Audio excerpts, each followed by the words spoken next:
अल्लाह ताला का फ़ज़ल व करम व एहसान है कि अल्लाह ताला ने हमें इस बाबरकत बाअज़मत और बारौनक मजलिस में बिठाया, जो कि प्रोग्राम का मकसद और उन्वान वो है तक़सीम इनामात कॉन्फ्रेंस। तक़सीम इनामात कॉन्फ्रेंस क्या नाम है? इसका मतलब ये है कि इस प्रोग्राम का जो बुनियादी मकसद है वो है तलबा और तालिबात को इनामात से नवाजना। अब आया तलबा और तालिबात को इनामात दिए जाएंगे, सवाल ये है कि इनामात किसको दिए जाएंगे और क्यों दिए जाएंगे? आया इनाम के मुस्तहिक कौन है और इनाम के मुस्तहिक कौन नहीं है? खुलासा कलाम ये है कि मदारिस में साल में 3 दफ़ा सेमाही, शशमाही, सालाना इम्तहानात का तकर्रुर व तयीन होता है। इन इम्तहानात का मकसद किसी को पास या फेल करना नहीं होता कि ये इम्तहान इसलिए होता है कि कुछ को पास कर दे और कुछ को फेल कर दे। बेटा खामोशी से अगर बात सुनोगे तो आपको बात भी समझ में आएगी। जिसको इनाम मिलेगा वो उस पर खुश भी होगा और जिसको नहीं मिलेगा वो उस पर अफसोस नहीं करेगा।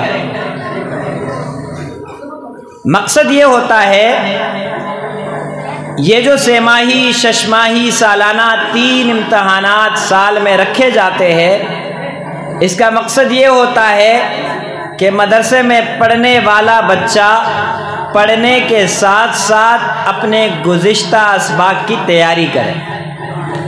होता ये है कि रोज़ाना नया सबक चलता है, फिर उसके बाद नया, फिर नया, फिर नया, फिर नया। अब उसके लिए ऐसा वक्त के पीछे सारा सबक जो अब तक पढ़ा है उसको रिवाइज किया जाए, उसको दोहराया जाए, उसको याद रखा जाए। तो इसके लिए इम्तहानात का सिलसिला रखा जाता है। होता यह है कि जब कोई चीज़ याद रहती है तो उस पर अमल भी होता है। जब कोई चीज़ याद रहती है तो उस पर अमल भी होता है। मैं मदरसे के तारुफ के हवाले से आया था, लेकिन मैंने कहा तक़सीम इनामात कॉन्फ्रेंस, इनामात को देख के ये चीज़ जहन में और ज़्यादा मुफीद है। यहाँ पर ये बच्चों से खुसूसी गुजारिश है कि खामोशी के साथ बैठे। देखो बेटा, जब किसी के घर में कोई मेहमान आता है, जब किसी के घर में कोई मेहमान आता है तो मेज़बान खामोशी से उनकी खिदमत करते हैं और मेज़बान उनकी बातें सुनते हैं। अगर ये मेहमानों की कदर आप नहीं करोगे, आप इनकी बातें नहीं सुनोगे तो इन्हें ये अच्छा नहीं लगेगा। तो मकसद ये होता है कि पीछे जितने असबाक पड़े हैं उन सबको याद किया जाए। अब जब याद करेंगे तो फिर याद करने के बाद उस पर अमल की तौफीक और अल्लाह ताला से मांगते रहे, क्योंकि सिर्फ पढ़ना पढ़ाना मकसद नहीं है कि मैंने पढ़ा मैंने याद किया, मैंने पढ़ा मैंने याद किया। अगर सिर्फ यही मकसद होता कि पढ़ो याद करो, पढ़ो याद करो, अमल की ज़रूरत कोई नहीं है, तो ये काम शैतान तो फिर पहली पोजीशन में, शैतान पहली पोजीशन में। क्यों? इसलिए कुरान पूरा के पूरा उसको ज़ुबानी याद, तौरात उसको ज़ुबानी याद, ज़बूर उसको ज़ुबानी याद, इंजील उसको ज़ुबानी याद, हर पैगंबर का लब व लहजा उसको ज़ुबानी याद, हर पैगंबर की ज़ियारत उसने की, फिर जन्नत उसने देखा, जहन्नम उसने देखा, आसमानों के सफ़र उसने किए। लेकिन इल्म का सीखना कमाल नहीं है, इल्म पे अमल करना कमाल है। अल इल्म बिला अमलिन वबालिन, किसी ने क्या खूब कहा कि इल्म बगैर अमल के वबाल है, नुकसान है। तो अमल कैसे होगा? जब कोई चीज़ याद रहेगी तो उस पर अमल करेंगे। मिसाल के तौर पर माँ बाप बच्चे को पीने का तरीका सिखाते हैं, बेटा पानी इस तरह पीना है, ये तरीका है, इस तरीके से आपने पानी पीना है। अब अगर वो बच्चा पानी पीने में कोताही करता है, उस तरीके से पानी नहीं पीता, तो माँ बाप उसको आंखें दिखा करके दबा के कहते हैं, बेटा तुम्हें याद नहीं है, तुम्हें याद नहीं है मैंने क्या बताया था कैसे पीना है। तुम्हें याद नहीं है? कहते हैं हाँ याद है। जब याद है तो उसके मुताबिक पियो। तो इम्तिहान के लिए पिछले असबाब की तैयारी होती है ताकि उन असबाब जो अब तक पड़े हैं अल्लाह ताला का उस पर शुक्र अदा करे और उस पर अमल के आगे जो कुछ हम पढ़ेंगे उस पर अमल करें। हज़रत उमर रज़ियल्लाहु अन्हु के बारे में आते हैं कि सूरह बकरा 8.5 साल में, एक रिवायत के मुताबिक 8.5 साल में याद की, एक में 2.5 साल, अब 8.5 साल एक अरबी को अरबी सीखने में लग गए। उनकी अपनी ज़ुबान है, उनको पढ़ना तो पहले से आता था। किसी ने पूछा सूरह बकरा पे 8.5 साल क्यों लगाए? 2.5 सिपारे की सूरत है, ज़्यादा से ज़्यादा 2 महीने, 3 महीने, 4 महीने, 5 महीने समझ में आता है। 8.5 साल में तो आलिम बन जाता है। आज के दौर में तो 8 साल में आलिम बन जाता है। 8.5 साल क्यों लगाए एक सूरत को सीखने में?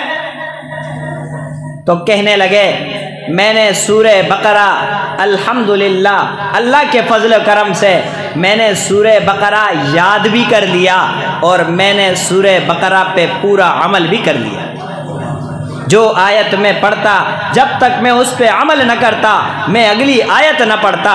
एक एक आयत पढ़ता जाता, उस पे अमल करता जाता, फिर दूसरी आयत, फिर उस पे अमल। अल्हम्दुलिल्लाह सूरह बकरा पे मैंने अमल करके दिखाया। तो हमारा अमल हमारे इल्म के मुताबिक हो। किसी मदरसे में ये दर्स नहीं दिया जाता कि बेटा सुन्नत के खिलाफ पानी पियो, बैठो सुन्नत के खिलाफ, पढ़ो सुन्नत के खिलाफ।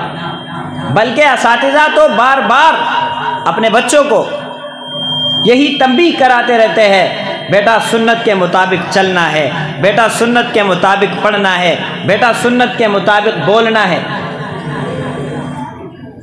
क्योंकि अगर हमारा इल्म वो अमल से खाली व आरी हुआ, यकीनन हम खसारे में हैं। तो अल्लाह ताला से इस इल्म के साथ साथ इस पे अमल की तौफीक अल्लाह ताला से मांगते रहे। दुआ करें अल्लाह ताला हम सबको इस पे अमल की तौफीक अता फरमाए। तो तक़सीम इनामात कॉन्फ्रेंस, ये इनामात जो दिए जाते हैं इसका मकसद ये है कि पढ़ने वाले बच्चे, अब पढ़ने वाले बच्चे हैं, सारे पढ़ने वाले बच्चे हैं माशाल्लाह, मुबारकबाद के मुस्तहिक है हर वो बच्चा जिसने इम्तहान में शिरकत किया। हर वो बच्चा जो कुरान पढ़ने वाला है वो सलामती का और मुबारकबाद का मुस्तहिक है। आर्जी तौर पर दुनिया में अगर उसका पोजीशन नहीं है, अल्लाह के यहाँ क़यामत के दरबार में उसका पहला पोजीशन होगा, फिर उसका पोजीशन होगा। और फिर जन्नत में क़यामत के दिन हशर नशर के मैदान में हर आदमी को नफ्सी नफ्सी का आलम होगा। हर आदमी परेशान होगा, या अल्लाह मेरा क्या होगा, या अल्लाह मेरा क्या होगा, या अल्लाह मेरा क्या होगा। मेरे अमाल इस काबिल नहीं कि वो मुझे जन्नत ले जा सके, मेरे अमाल इस काबिल नहीं कि वो मुझे जहन्नम से बचा सके। हर आदमी रो रहा होगा और तड़प रहा होगा। पुल सिरात पे जाने के लिए वो परेशान और सोचता और हैरान रहता होगा और देख रहा होगा कि कुछ लोग हशर के मैदान में भी खेल रहे, हशर के मैदान में भी खेल रहे, और वो पुलिस सिरात को ऐसे पार करेंगे जैसे किसी मैदान में दौड़ लगाई है उन्होंने।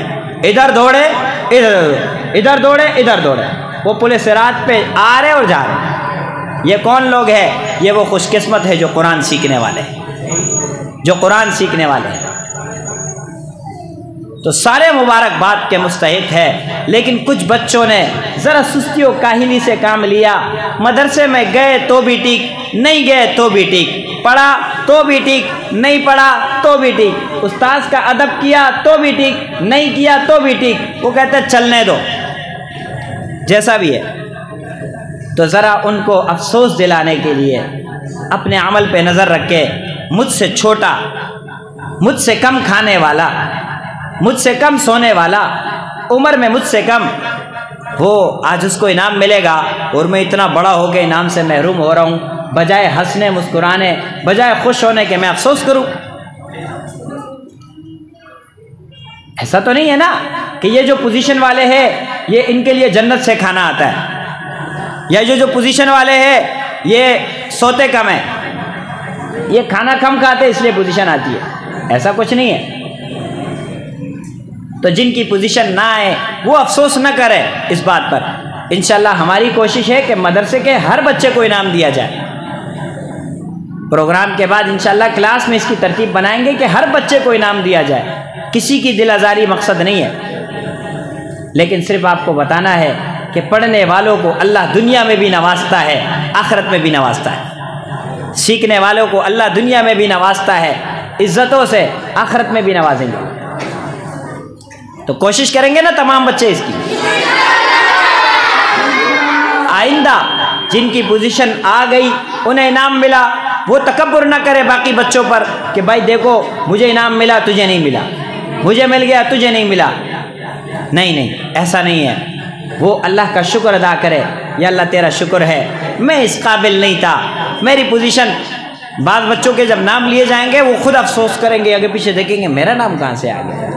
कुछ होंगे ऐसे भी होंगे क्योंकि बच्चों को पता नहीं है कि इनाम वाले कौन है, तो वो खुद इधर उधर देखेंगे कि यार मेरा नाम कैसे आ गया। और जिनको नहीं मिला वो परेशान ना हो, गमगीन ना हो, वो आगे कोशिश करे, इंशाल्लाह अगले इम्तिहान में देख मेरा नाम हो। कोशिश करेंगे ना इंशाल्लाह। और हमारे मदरसे का मुख्तसर तारुफ मदरसा रोज़तुल कुरान के नाम से मौसूम है।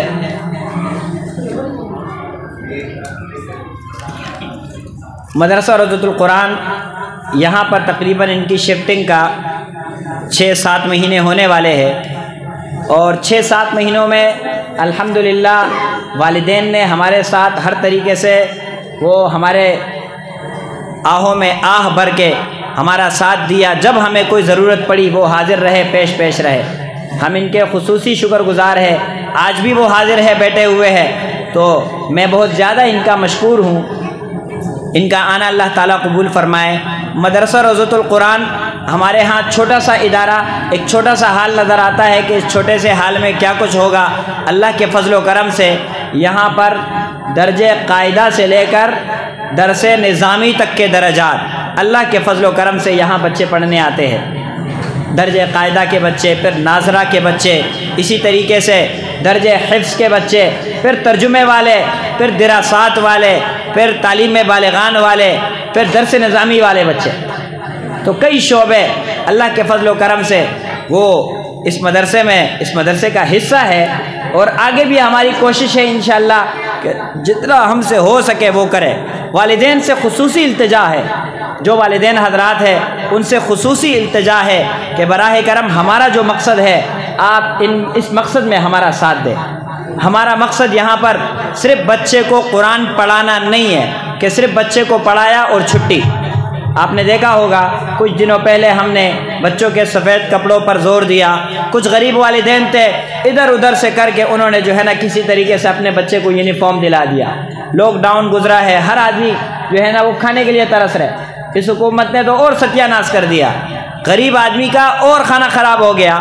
लेकिन इन गरीबों ने हमारा साथ दिया। हमने इनसे कहा कि बच्चों को सफ़ेद कपड़ों में भेजो। गरीबों ने अपनी गुर्बत को न देखा, अपने बच्चों को सफ़ेद लिबास में भेजना शुरू कर। फिर हमने कहा इनकी टोपियाँ भी सफ़ेद हो, कहा उसके लिए भी हाजिर है। बच्चियों के स्कार्फ सफ़ेद हो, उसके लिए भी हाजिर है। बच्चियों का लिबास सफ़ेद हो, उसके लिए भी हाजिर है। फिर हमने सुबह की क्लास लगाई, उसमें भी उन्होंने साथ दिया। तो माशाल्लाह हर कदम पर इन्होंने हमारा साथ दिया। लेकिन एक शिकवा भी है और एक इल्तिजा भी है आप लोगों से खुसूसी कि आप लोगों ने इतना हमारा साथ दिया है, आगे चलकर भी हमारा साथ दें। हमारा मकसद आज मैं सबके सामने कहता हूँ, और ये कोई ढकी छुपी बात नहीं है, ये सिर्फ ज़ुबान की बात नहीं है कि ज़ुबान से निकल गई कह दिया। मैं दिल की गहराई से ये बात निकालने की कोशिश कर रहा हूँ, और दिल से ये बात तो मैं कहना और समझाना चाहता हूँ। हमारे यहाँ हर बच्चा वो कुरान पढ़ने के साथ साथ ऐसा हो कि उसको देखने वाला देखे तो कह दे कि माशाल्लाह कुरान पढ़ने वाला इस तरह होता है, उसके अमल को देख के लोग मुतासिर हो जाए। हमारा मकसद हमारा बच्चा जो हमारे पास पढ़ने वाला है वो सिर्फ कुरान न पढ़े, वो घर में अगर सुबह उठे तो सुन्नत के मुताबिक उठे। आप लोगों ने इसमें हमारा साथ देना है, आप लोगों ने साथ देना है। हम क्या करेंगे, रोज़ाना बच्चों को इस हवाले से तरतीब होगी हमारी, 1 हफ्ता 2 हफ्ता बच्चों को सो के उठने के आदाब सिखाएंगे। बेटा सुबह उठते कैसे है, सुबह उठते, ये इसलिए बता रहा हूँ कि बाज़ औक़ात ये होता है कि हम बच्चे को तो माशाल्लाह तिलावत में बड़ा, यार हमारा बच्चा तो माशाल्लाह वो मदरसे में जा रहे और ऐसा कुरान पढ़ता है माशाल्लाह, बहुत अच्छा कुरान पढ़ता है। हजरत को लेकर करीब आ जाए, और साथी आ रहे, करीब करीब आ जाए यहाँ। सिर्फ ये मकसद ना हो कि बच्चे को कुरान आता है, ये इसलिए कि एक मरतबा एक गज़वे के मौके पर सहाबे किराम ने एक काफिर को गिरफ्तार करके ले आया। अब ला करके उसको मस्जिद नबवी के सुतून के साथ उसको बांध दिया, और बांधने के बाद इस पे ज़रा इको कम कर दे बेटा, इको कम कर दे, बात समझ में नहीं आ रही। मस्जिद नबवी के सुतून के साथ काफिर को बांध दिया, और बांधने के बाद आप सल्लल्लाहु अलैहि वसल्लम खुद उनके पास आते हैं और उनसे कहते हैं कि कलमा पढ़ो, हम तुम्हें छोड़ देंगे, तुमसे जो माल लिया गया है वो भी तुम्हें दे दिया जाएगा, तुम आज़ाद हो गए। उसने कहा मैंने कलमा नहीं पढ़ना, मैंने कलमा नहीं पढ़ना। दूसरे दिन फिर आप सल्लल्लाहु अलैहि वसल्लम उनके पास खुद आते हैं, कलमा पढ़ो छोड़ देंगे, तुमसे जो माल लिया गया है वो भी तुम्हें दे देंगे, कलमा पढ़ लो। उसने कहा नहीं पढ़ना। सहाबे किराम हैरान है, अल्लाह के नबी खुद इसके पास आ रहे हैं और ये इनकार कर रहे हैं, आजिज़ी कोई अजज़ और कोई वो भी पेश नहीं कर रहे कि मेरा फलाना मसला है, इसलिए कहा मैंने पढ़ना ही नहीं है। तीसरे दिन फिर आप सल्लल्लाहु अलैहि वसल्लम उनके पास आते हैं और उनको दावत देते हैं, कलमा पढ़ो, कलमा पढ़ो, तुम्हें छोड़ देंगे, जो माल तुमसे लिया गया है वो तुम्हें वापस दे दिया जाएगा। वो फिर इनकार करते। कितनी दफा गए? 3 मरतबा आप सल्लल्लाहु अलैहि वसल्लम उसके पास गए, तीनों मरतबा उसने कहा मैंने नहीं मानना, मैंने। आप सल्लल्लाहु अलैहि वसल्लम ने तीसरी मरतबा जाने के बाद सहाबा से कहा कि इसको छोड़ दो। अब सहाबा भी हैरान, या रसूल अल्लाह 3 दिन से इनकार कर रहे हैं, बात भी नहीं मान रहे, इस्लाम कबूल करने के लिए तैयार ही नहीं है, और अल्लाह के नबी कह रहे उनको छोड़ दो।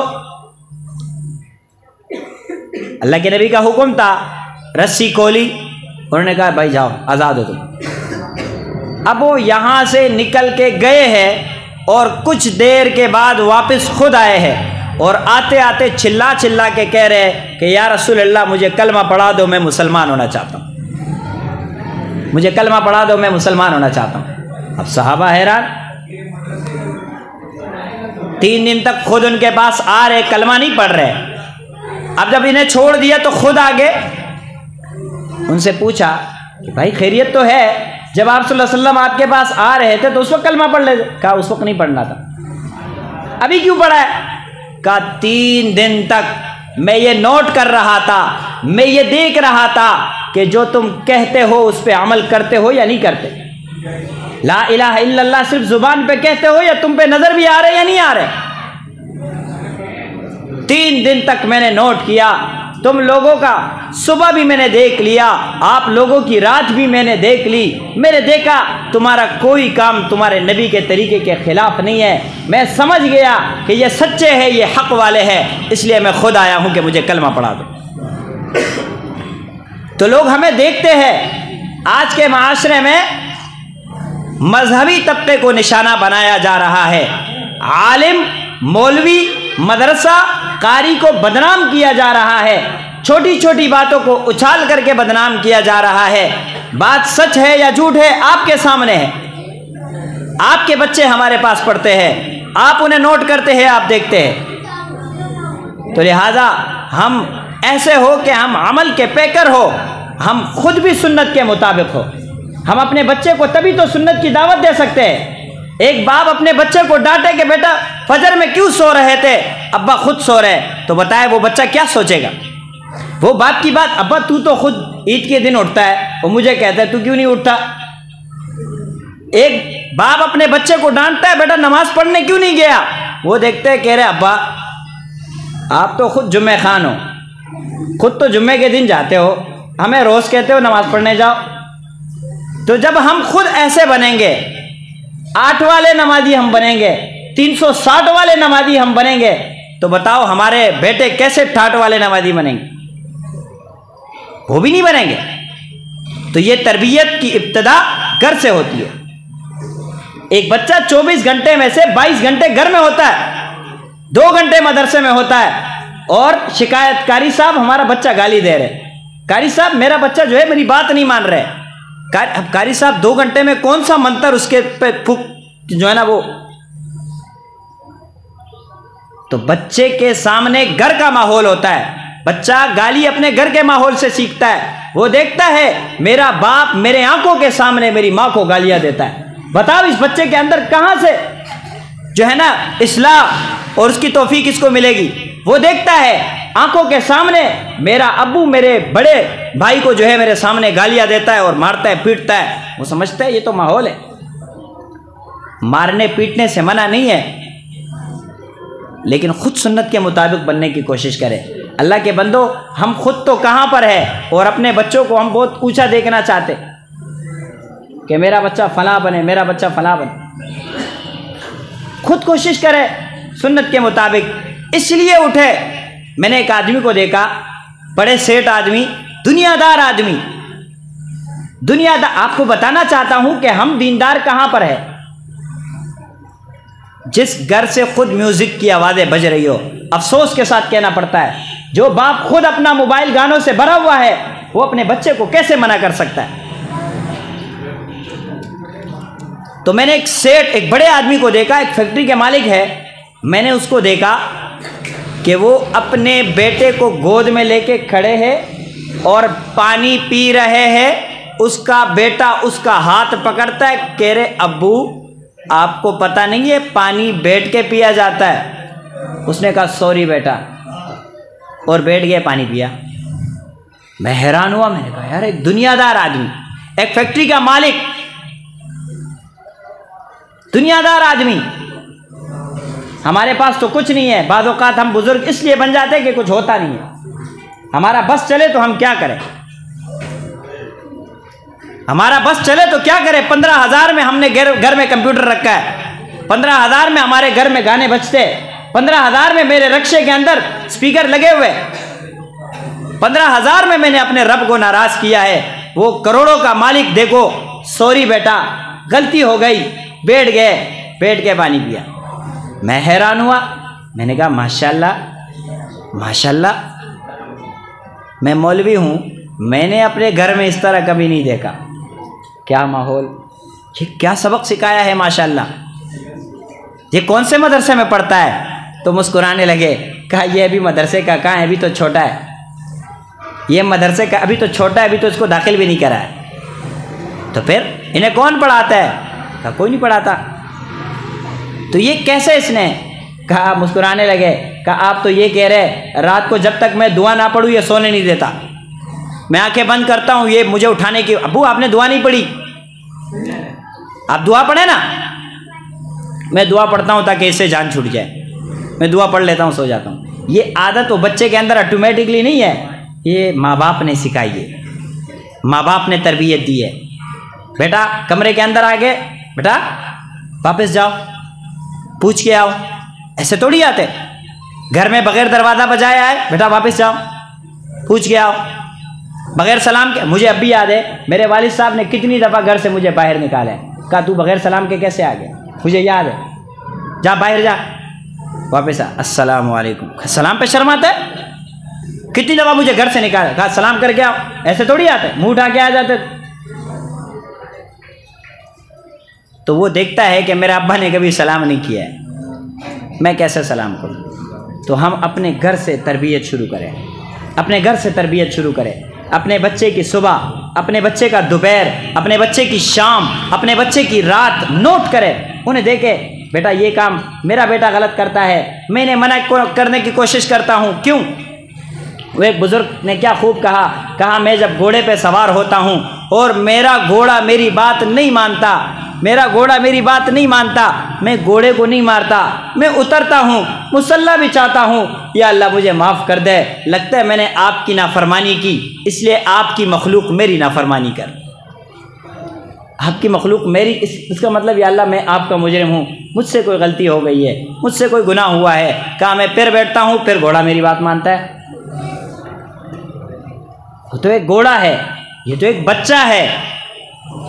तो घर से तरबियत शुरू करें। जब तक हम आप एक नहीं होंगे बच्चे की तरबियत नहीं हो सकती। हम रोज़ाना के मुताबिक आदाब उन्हें सिखाएंगे, खाने के आदाब, सोने के आदाब। आपने हमारे साथ साथ रहना है, हमारे साथ साथ रहना है कि हाँ भाई हमारा बच्चा यहाँ तक पहुँच गया, अदब वो ऐसा कर रहा है, सलाम वो ऐसा कर रहा है, कुछ तब्दीली आ रही है, और ख़ुद भी उसके साथ जो है ना चलने की कोशिश करें। एक बच्चा है, उनके सामने मैंने बात की, मैंने कहा बेटा टीवी नहीं देखना चाहिए। छोटा बच्चा, 6 साल उम्र होगी ज़्यादा से ज़्यादा। मैंने कहा बेटा टीवी नहीं देखना चाहिए, टीवी में बहुत बड़ा गुनाह है, इसमें जो है ना ये नहीं देखना चाहिए, कार्टून वगैरह भी नहीं देखने चाहिए। वो बच्चा, ये मैं वो पिछली सदी की कहानियाँ नहीं सुना रहा हूँ, इस सदी की कहानियाँ सुना रहा हूँ, ये जो हमारे साथ दरपेश वाक़यात है। मैंने कहा बेटा टीवी नहीं देखना, टीवी में गुनाह है। अब 2 दिन 3 दिन गुजरे नहीं थे, उसके वालिद मेरे पास आए। बेटे मुझे कहा यार कारी साहब आपने हमारे बेटे पे कौन सा दम किया है? मैंने कहा मैंने तो कोई दम नहीं किया है, हमारे पास जो दम के लिए आता है हम कहते हैं जब तक पैसा नहीं दोगे दम नहीं करेंगे। ऐसे थोड़ी मैंने दम किया है यार, क्या जादू किया इस पर? मैंने कहा जादू तो हराम है। फिर कहा यार बड़ा हैरान हूँ मैं। मैंने कहा क्या? काम टीवी खोलते ये बच्चा आंखों पे हाथ रखता है। कहा मैंने नहीं देखना, कारी साहब ने मना किया, गुनाह है इसमें। कहा जब हम बंद करते हैं ये आंखों से हाथ हटा। वो कहा इतना मुझे मजबूर किया कि हमने टीवी खोलना छोड़ दिएगा। हमने टीवी खोलना भी, और अनकरीब ऐसा मैं टीवी को अभी हटा रहा हूँ क्योंकि वो बच्चा जो है ना वो नाराज़ होता है, तो बच्चे की वजह से मैं टीवी हटा रहा हूँ। यहाँ तो हम बच्चों के बहानों से टीवी है, वह बच्चों का काला करजी है गावंडियानु करजी नुमा वता जकनम बच्चे बड़ी गावंडियानु करजी जहर वो तक दे, जहर वो तक दे बच्चे बड़ी चर्चियानु सरजी तब से बच्चों चर्च बदल जरा वड़म फुबार तमदा मुदा वाला चर्च अड़े बोला गावंडियानु करजी जुजक वो तमानी। और सच कह रहा हूँ, बच्चों के बहाने से हम खुद टीवी देखते हैं। हमारे घर में बाकी लोग सब टीवी ड्रामे, उनका टाइम फिक्स है, ये इसका टाइम है, ये इसका टाइम है, ये इसका टाइम है, ये इसका टाइम है। यही वजह है इतवार के दिन जब हमने सुबह की क्लास लगाई, कितने पेरेंट्स शायद इस मजमे में मौजूद हो, मैंने यहाँ से फ़ोन किया 9 बज रहे, भाईजान आपका बेटा अभी तक नहीं है। वो खुद कारी साहब वो हम अभी सो रहे थे, अभी उठे हम, और वो भी सो रहे, अभी मैं उठाता हूँ उसको। तो यार अल्लाह के बंदे, मजदूरी के लिए तू 7 बजे उठ के चला जाता है, और तेरे बच्चे का सबक है, कुरान है, तू 8 बजे नहीं उठ सकता।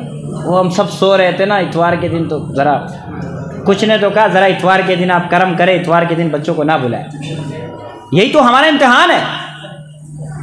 मैं स्कूलों का मुखालिफ नहीं हूँ, लेकिन स्कूल के लिए सुबह सबसे पहले फजर की नमाज के लिए हम उठते, उधर बच्चे को उठा के नहलाई धुलाई, उसके बूट और पॉलिश और उसके यूनिफॉर्म और तैयार करो, बेटा स्कूल का टाइम है, स्कूल जाना है, स्कूल जाना है। कभी कुरान के लिए हमने अपने बच्चे को उठाया है, पाक किया है, साफ किया है, बेटा ये तुम्हारी टोपी, ये तुम्हारे साफ कपड़े पहनो, बेटा गंदे कपड़े मदरसे ऐसे जाएगा, ऐसे जाएगा मदरसे? ऐसा नहीं होता, ऐसा नहीं होता। अफसोस से कहना पड़ता है, बड़े अफसोस से कहना पड़ता है। एक बच्चे ने शिकायत आई कि मदरसे नहीं आ रहे। क्यों नहीं आ रहे? कहा वो तुम लोगों ने ना सफ़ेद कपड़े रखे, तुम लोगों ने सफ़ेद कपड़े रखे, वो सफ़ेद कपड़े जल्दी गंदे हो जाते, तो इसलिए हमने कहा बच्चे को ऐसे मदरसे में डाल देंगे जहाँ सफ़ेद कपड़े ना हो। सफ़ेद कपड़े जल्दी गंदे हो जाते, तो इसलिए हमने कहा अब कौन सफ़ेद कपड़े इसको पहनाएगा। अल्लाह के बंदो, लोग कहेंगे बार बार गंदे हो जाते तो नहाना छोड़ देंगे, कचरा बार बार फैलता है तो सफाई छोड़ देंगे। तो हमारा साथ दो, छोटी छोटी बातों पर आके हमारे साथ बैठो। हर हफ्ते में एक रूटीन बनाओ, एक दफ़ा आके बैठो, अपने बच्चे का पूछो, भाई मेरा बच्चा आता है, कहाँ तक पहुँच गया उसका सबक, क्या तरतीब है उसकी, नज़र नहीं आते वालिदैन, दूरबीन में भी नज़र नहीं आते, खुर्दबीन में भी नज़र नहीं आते। बड़े अफसोस से कहना पड़ता है। और हर महीने 2 महीने के बाद पेरेंट्स मीटिंग में स्कूल पहुंच चुके होते। यही माँ बाप बच्चे के साथ मदरसे नहीं आ सकते। कोशिश करें हमारे साथ रहे, छोटी छोटी बातों पर हमारे साथ रहे। हम ये कि आपके बच्चे की तरबियत है, जब तक हम दोनों मिलकर इसकी तरबियत नहीं करेंगे, ये आपके लिए भी आखिरत का ज़ख़ीरा है, आखिरत की निजात है, हमारे लिए भी आखिरत का ज़ख़ीरा है। तो कोशिश करेंगे ना इंशाअल्लाह। हमें बिला ताख़ीर अपने खुसूसी में